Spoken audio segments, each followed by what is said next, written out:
नमस्ते सबैजनालाई। आज मैले विन्स डिस्प्लेसमेन्ट लको एउटा भिडियो ल्याएको छु है। अगाडिको भिडियोमा हामीले ब्ल्याक बडीको बारेमा बुझेको थियौँ। आज हामी यसको बारेमा डिटेली बुझ्नेछौँ है त।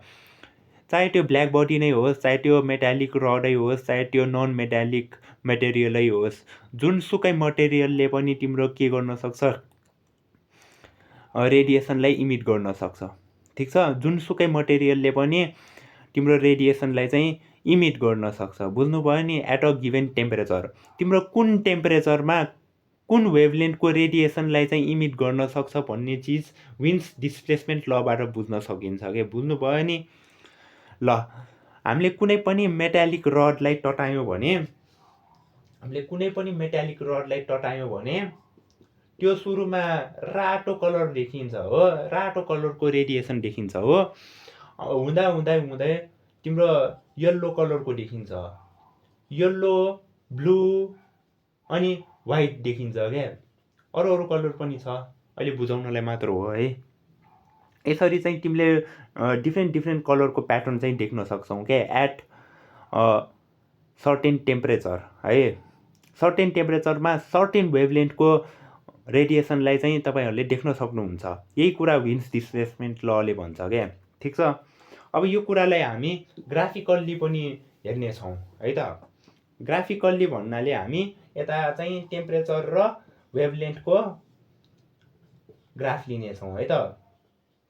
यो चाहिँ टेम्परेचर भयो। टेम्परेचरलाई चाहिँ हामी बढाउँदै लानेछौँ क्या। ठिक छ। ल, मानिलिउँ अहिले 1000 केल्भिनमा छ अरे तिम्रो टेम्परेचर है। भनेपछि यताको ग्राफ कस्तो देखिन्छ, यस्तो हुन्छ क्या। हामीले यता के गर्छौँ भने नि पिक भ्याल्यु लिने गर्छौँ क्या वेभलेन्थको। ठिक छ। पिक भ्याल्यु भन्नाले यो टेम्परेचरमा भएको म्याक्सिमम वेभलेन्थ क्या। यो टेम्परेचरको म्याक्सिमम वेभलेन्थ यो भयो तिम्रो है। ल, यो टेम्परेचरको लागि मात्र म्याक्सिमम छ यो। अब मानिलिउँ मैले टेम्परेचरलाई बढाइदिएँ रे यता 1450 केल्भिन पारिदिएँ भने यसको लागि अर्कै म्याक्सिमम वेभलेन्थ हुन्छ फेरि। यस्तो भइदिन्छ क्या यो कर्भ चाहिँ, यस्तो हुन्छ। अझै टेम्परेचर बढाइदिए भने अझै म्याक्सिमम वेभलेन्थ देखिन्छ। 2000 को म्याक्सिमम वेभलेन्थ चाहिँ यो हो, यसको म्याक्सिमम वेभलेन्थ यो हो, यसको म्याक्सिमम वेभलेन्थ यो हो। ठिक छ। डिफ्रेन्ट डिफ्रेन्ट टेम्परेचरमा डिफ्रेन्ट डिफ्रेन्ट म्याक्सिमम वेभलेन्थ हुने रहेछ भन्ने कुरा थाहा भयो क्या यताबाट है। ल, यो वेभलेन्थमा तिम्रो रेड कलर देखिन्छ। ठिक छ। यसमा तिम्रो येल्लो कलर देखिन्छ, यसमा तिम्रो ब्लू कलर देखिन्छ। हुँदा हुँदा हुँदा व्हाइटिस भइदिन्छ क्या यो। बुझ्नुभयो नि। अघि मैले भनेको थिएँ नि, रडको इक्जाम्पल दिएको थिएँ नि, हो त्यही हो क्या यो पनि है। डिफ्रेन्ट डिफ्रेन्ट वेभलेन्थमा डिफ्रेन्ट डिफ्रेन्ट रेडिएसन देख्ने रहेछ है। टेम्परेचर बढायो भने त तिम्रो वेभलेन्थ घटिहाल्छ नि होइन। तिम्रो वेभलेन्थ घटिरहेछ क्या यता हेर्नु न है। यता यति थियो, यति टेम्परेचरमा यति थियो, टेम्परेचर बढायो सानो भयो, अझै बढायो अझै सानो भयो। ठिक छ। त्यही कुरा त हो नि होइन।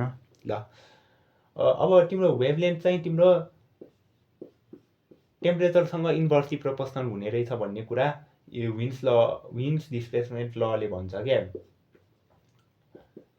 B/T। ठिक छ। यो बी भनेको विन्स ल भन्छ, विन्स कन्स्टेन्ट भन्छ है। सरी, बी भनेको चाहिँ 2.897 × 10⁻³ मिटर केल्भिन हुन्छ यसको युनिट चाहिँ है। ल, भनेपछि तिम्रो यो पिक भ्याल्यु छ नि डिस्प्लेस भइरहेछ क्या। यहाँबाट यहाँ, यहाँबाट यहाँ यसरी डिस्प्लेस भइरहेछ क्या तिम्रो। त्यही भएर यसलाई डिस्प्लेसमेन्ट ल भन्ने हो है त।